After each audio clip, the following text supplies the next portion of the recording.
One of the most powerful parts of Alyssa's story is that she walked away. She retired at age 16. At the age when everyone expected her to keep pushing and keep climbing, she made a different choice. And from what she has shared, quitting was not a breakdown for her. It was actually a turning point. She's described it as one of the best decisions she ever made. And I think it's such an important message for young people to hear. Sometimes the healthiest thing you can do is to step back from the thing that is no longer helping you become who you're meant to be. And what happened next is such a big part of why this story matters. She didn't just leave skating and sit in the loss of it. She actually lived. She traveled. She went to college. She explored life outside of the rink. She had experiences that helped her build an identity that was bigger than being an athlete and bigger than being the skater. She got to be a whole person again. And this is so important. When teens have room to become whole humans, not just performers, everything changes. They become more grounded, more resilient, and more connected to who they really are. Welcome to Parents and Teens Rising, the podcast that bridges the gap between parents and teens and helps families thrive. I'm Jasmine Chandler, teen and parent coach, wilderness rites of passage guide, and founder of Guided Passages. After over 16 years of working with young people, I know how challenging and rewarding these years can be. Each week, we'll explore real conversations, practical tools, and fresh perspectives to help you connect with your teen, support their confidence, and navigate the ups and downs. Let's rise together. Hey everyone, and welcome back into the podcast. I'm really happy to be here with you today. I hope you're all having a wonderful start to your day. I want to talk about something that has just been feeling so inspiring to me. I don't know if you guys have been watching the Olympics this year, or if, like me, you've been especially inspired by gold medal figure skater Alyssa Liu and her incredible comeback story. But I definitely have. I have been so moved by it. Honestly, I had never even heard her name until last week, and I didn't know anything about her story. But after watching her skate and then learning more about what she's been through, I felt so inspired by the kind of example she is modeling for young people right now. And I just wanted to come on here and talk about it today. So what I love about Alyssa's story is that it's not just a story about talent or winning. It's a story about identity, agency, and joy. It's a story about what happens when a young person steps out of a system that's trying to define them, takes the time to reconnect with themselves, and then comes back on their own terms. And that's why this feels so powerful to me as a coach, because this is the exact kind of work I care most about with teens and young adults. So if you haven't heard her story yet, I want to start by sharing some of the background that I've been learning about, because there is so much here for all of us parents, mentors, and coaches, and anyone that cares about young people or has young people in our lives. So Alyssa Liu was a prodigy. She became the youngest U.S. national champion in history at just 13 years old, which by itself is incredible. And from the outside, it looked like everything was going exactly the way it was supposed to for a young athlete on the path to greatness. But as we all know, what looks successful from the outside is not always what feels healthy or sustainable on the inside. And the pressure was really intense. And over time, she was living in a world where so much of her life was being managed for her. What to wear, what to eat, how to train, what music to skate to, what she needed to do next. She was excelling, but she was not free. And that part really matters because so many young people are living some version of that right now. So maybe it's not elite sports, but it is the same pattern. Their lives get filled with expectations, with pressure, performance, and other people's opinions. And little by little, they lose the feeling that their life actually belongs to them. They may still look like they're doing well, but inside they can feel really disconnected, exhausted, or just numb. And that's why one of the most powerful parts of Alyssa's story is that she walked away. She retired at age 16. At the age when everyone expected her to keep pushing and keep climbing, she made a different choice. And from what she has shared, quitting was not a breakdown for her. It was actually a turning point. She's described it as one of the best decisions she ever made. And I think it's such an important message for young people to hear. Sometimes the healthiest thing you can do is to step back from the thing that is no longer helping you become who you're meant to be. And what happened next is such a big part of why this story matters. She didn't just leave skating and sit in the loss of it. She actually lived. She traveled. She went to college. She explored life outside of the rink. She had experiences that helped her build an identity that was bigger than being an athlete and bigger than being the skater. She got to be a whole person again. And this is so important. When teens have room to become whole humans, not just performers, everything changes. They become more grounded, more resilient, and more connected to who they really are. The desire was hers, the choice was hers. She came back because she was ready and because skating felt like something she could choose, not something being forced on her. And when she returned, she came back differently. She came back with more ownership, more self trust, and more joy. So, from everything I've read and heard, it sounds to me like the environment became much more of a collaboration with her new coach. And that shift became so important for her. So, instead of being controlled, she had a voice. Instead of being told who to be, she got to bring herself to the sport. And you can feel that when you watch her skate.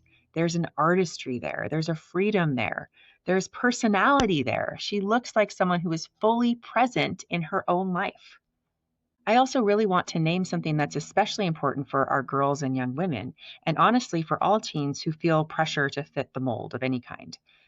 Part of what makes Alyssa's story so compelling is that she didn't come back trying to become more polished or more acceptable or more controlled for other people.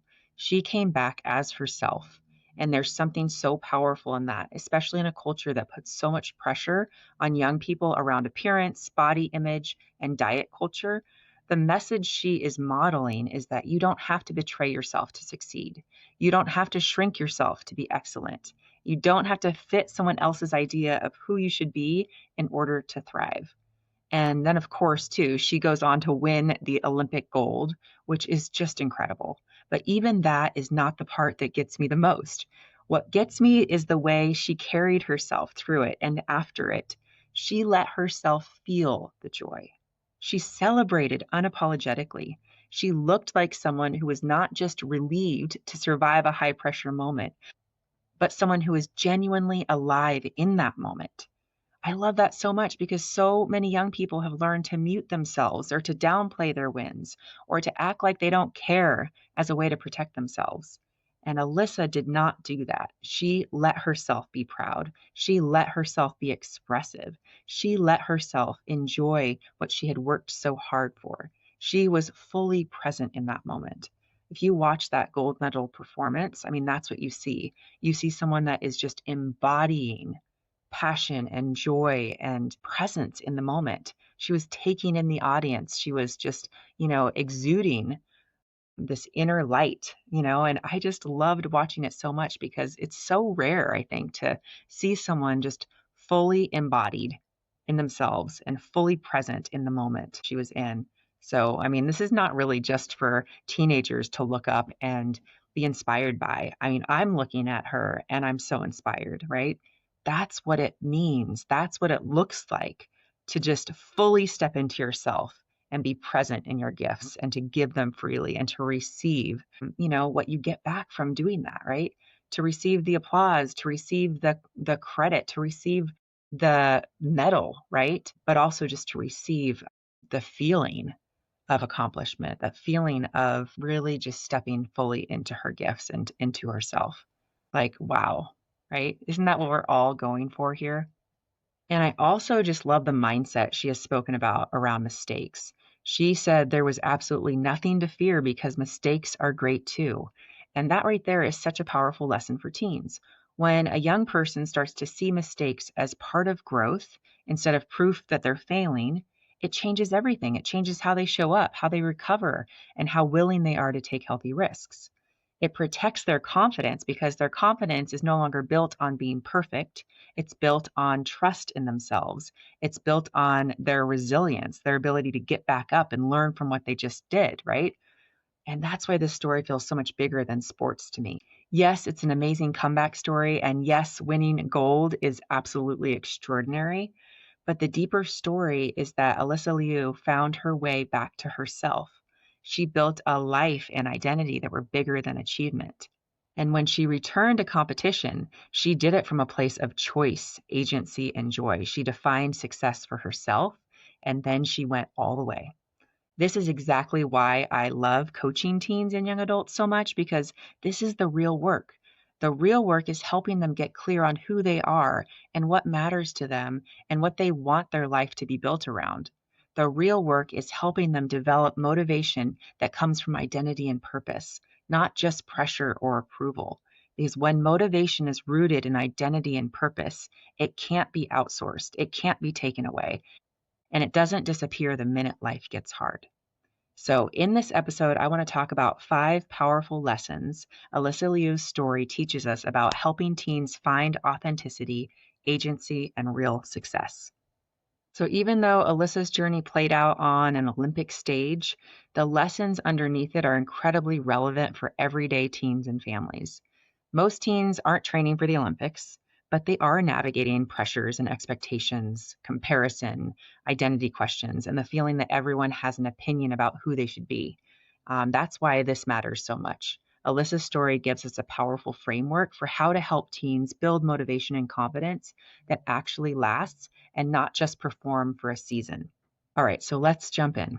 The first lesson that Alyssa teaches us is that motivation for teens gets stronger when it feels like it belongs to them.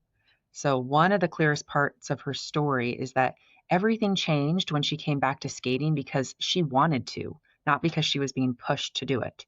And that shift from external pressure to internal choice is so huge. And we see this all the time with teens.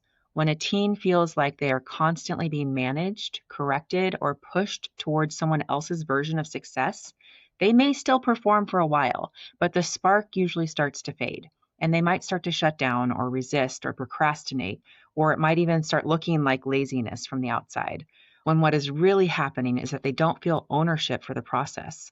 On the other hand, when a teen feels like they have a say, when they feel like their voice matters, when they're connected to their own reasons for doing something, their motivation gets stronger and more sustainable. And that doesn't mean they'll suddenly love every hard thing. It just means that the effort starts to feel meaningful to them. So for teens, this might look like asking themselves, do I actually want this goal, or do I just feel like I'm supposed to want it? It could look like choosing one area of their life where they want more ownership. So maybe that's school or sports or fitness or work or even their morning routine. And then getting really clear on their why. For example, instead of I need better grades so my parents stop nagging me, it becomes I want to bring my grades up because I want more options after high school. And that shift matters so much.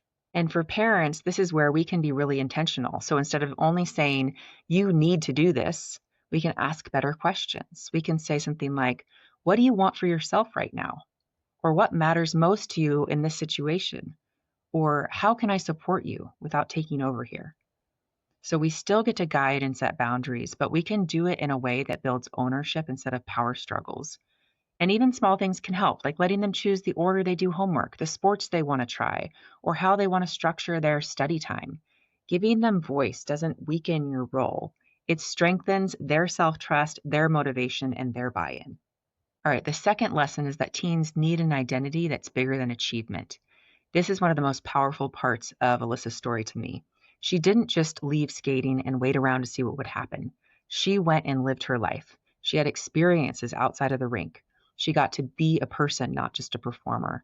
And that part's so important because when a teen's identity gets wrapped around one thing, whether it's sports or grades or appearance or popularity or even being the good kid, their emotional world becomes really fragile. So every setback feels like a threat to who they are.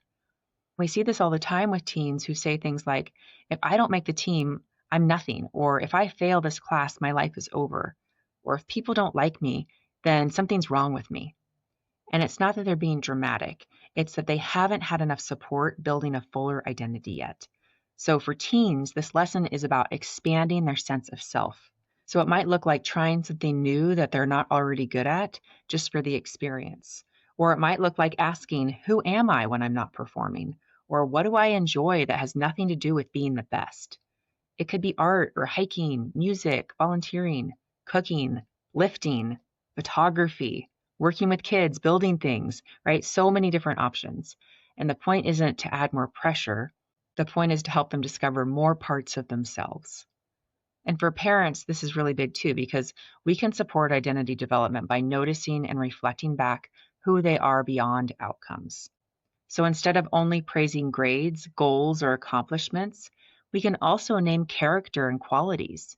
We can say, I love how thoughtful you are, or you're so creative, or I noticed how kind you were to a friend, or I love your sense of humor, you're always making me laugh. We can also protect space in their lives for things that aren't just about achievement. So, unstructured time. So, things like having unstructured time, hobbies, friendships, and rest are not just distractions from success. They're actually a part of what helps a teen become a whole person. And this is also why I love creating rites of passage experiences for teens and young adults, so they can actually step away from all the noise and ask these bigger questions of themselves. Who am I? What do I love? What do I value? What's most important to me? And when they can drop in and have space and time and mentorship to reflect on these questions, they can start getting fueled for their life from within instead of all the external pressures and expectations they might feel. Okay, and that's going to bring us to the third lesson, which is that support works so much better than control. And this is where Alyssa's story connects so deeply to parenting.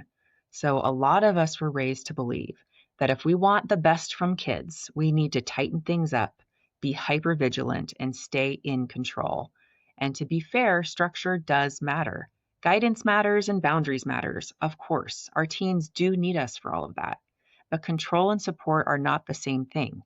And when we confuse them, we usually end up with more resistance and less influence. So, what helped Alyssa thrive was not the total absence of coaching or structure. It was the shift into a more collaborative environment where she had agency and a voice. That is such an important model for us as parents. The goal is not to run every detail of our teen's life. The goal is to create an environment where they feel safe, supported, and respected while they're learning how to make good choices. So for teens, this lesson can look like practicing how to ask for support in a more direct way. So a teen might say something like, I don't want you to lecture me, but I do want help making a plan. Or can you check in with me tonight, but let me do this on my own first? And that's a skill, and many teens just need a little help learning it. And for parents, it often starts with changing our approach during hard moments. So instead of jumping straight into fixing or correcting, we can pause and get curious. We can say something like, do you want my help problem solving, or do you just want me to listen right now?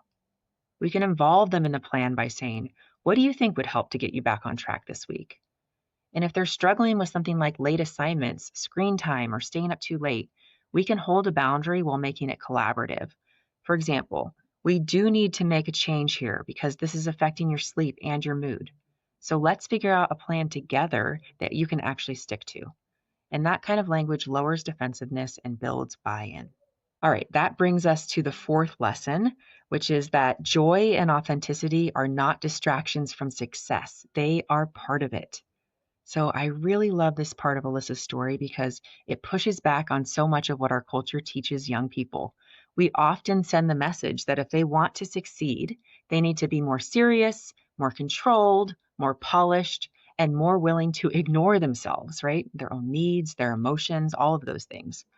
And we see this especially with girls and young women when it comes to appearance and body image and diet culture. The pressure to fit the mold can be intense, and a lot of teens start believing they have to shrink themselves, disconnect from their bodies, or hide parts of who they are in order to be accepted or taken seriously. But what's so powerful here is that Alyssa's comeback did not look like her becoming a more controlled version of herself.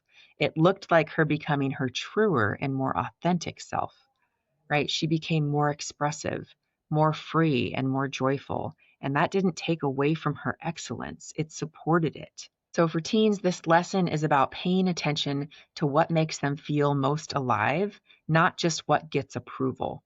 It might mean choosing a sport because they genuinely love it instead of the one they think looks best on paper. It might mean wearing what feels like them instead of dressing to fit in. It might mean unfollowing social media accounts that trigger comparison and body shame. It might mean noticing how diet culture shows up in their own thinking and deciding they want a healthier relationship with food, with movement, and with their body. It could also mean giving themselves permission to enjoy what they're good at instead of acting detached all the time. And for parents, this is such an important area where our energy matters too. We can support authenticity by being careful not to over-focus on appearance, weight, or image. We can avoid making body comments about our teens, ourselves, or other people, even casually, because they absorb all of that. We can model a healthier relationship with food and movement by talking about strength and energy and well being instead of control or shrinking. We can also encourage self expression even when their style is not exactly what we would choose. We can allow them to explore their look and their interests and their voice as an essential part of helping them become themselves. And that's not losing control. That's actually helping them and supporting them in building their identity.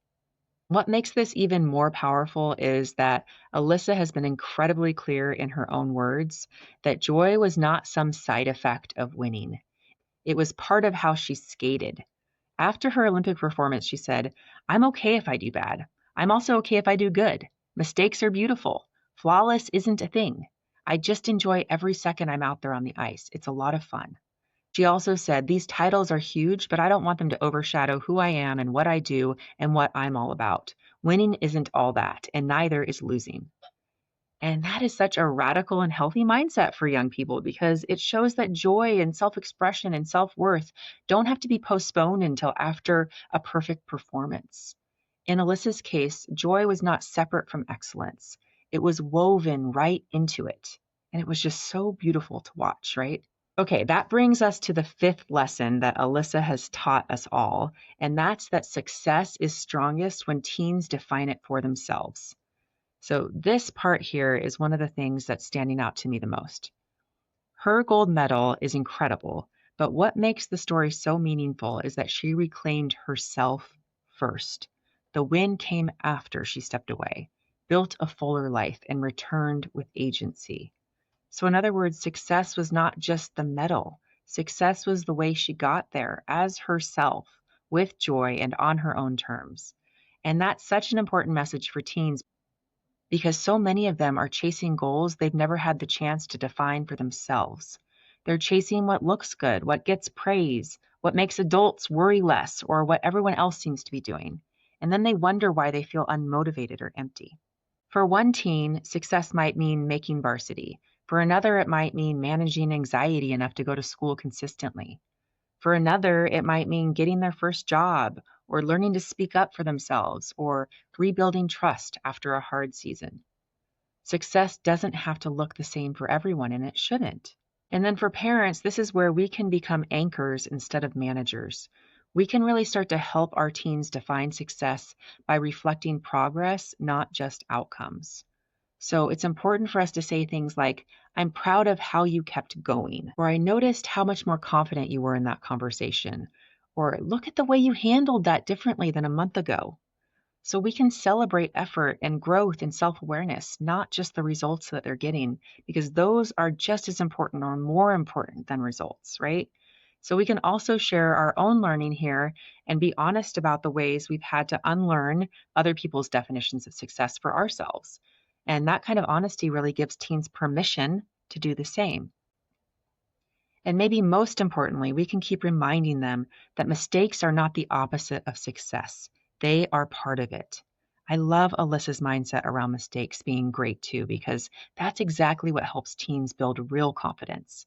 Real confidence is not believing you won't ever mess up.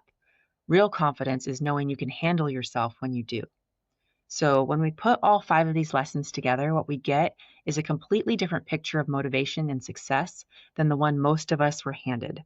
We stop focusing only on pressure and performance and control and outcomes, and we start focusing on agency and identity and support and authenticity and purpose. And that's the kind of foundation that helps teens not only succeed, but actually feel like themselves while they're doing it. And honestly, that is the goal. We don't want teens who can perform. We want teens who can think for themselves, who can trust themselves, who can recover from setbacks, and build a life they actually want to live. That is the work. And that is why Alyssa Liu's story is such a powerful reminder of what is possible. All right, so let's go ahead and move into our wrap up for this episode. Today, we talked about what Alyssa Liu's story shows us about teen motivation, authenticity, and success. And we covered 5 powerful lessons that she has taught all of us. First, motivation gets stronger when it feels like it belongs to our teens. Second, teens need an identity that is bigger than achievement. Third, support works better than control. Fourth, joy and authenticity are not distractions from success, they are part of it. And fifth, success is strongest when our teens get to define it for themselves. All right, I really hope this episode feels encouraging to you today because, again, the goal is not to control our teens into becoming successful. The goal is to help them become more fully themselves and to support them in building a life that feels meaningful and grounded and aligned with who they are. And that's where real confidence comes from. And that's the kind of motivation that lasts. All right, so if you are listening and thinking, yes, this is exactly the kind of support my teen needs right now, I want you to know that a new round of my 12-week coaching programs, Rise Up and Ignite, have officially opened. So if you want to learn more and sign your teen or young adult up for coaching, you can head to the show notes right now for all the details. And I would absolutely love to find a time to chat with you so we can, learn more about what's going on for your teen, find out if one of these programs could be a good fit, and get them connected to the support they need. And one more thing, registration is also open for our Wilderness Rites of Passage backpacking adventures in Northern California this summer. And these trips are one of the most powerful ways we help young people build confidence, self-trust, and connection. You can learn more about those offerings on our website at guided-passages.com. All right, thank you all so much for being here today. I will see you next time. Have a beautiful rest of your day. Bye, everyone. Did you enjoy the show? If so, would you take 30 seconds to subscribe so you don't miss an episode? Leave a quick review so more parents can find these conversations and maybe even share this episode to your stories. And if you want to connect, please send me a DM on Instagram. I'm at jasmine.guidedpassages, and that's Jasmine with a Y. Thanks so much for being here, and I'll talk to you next week.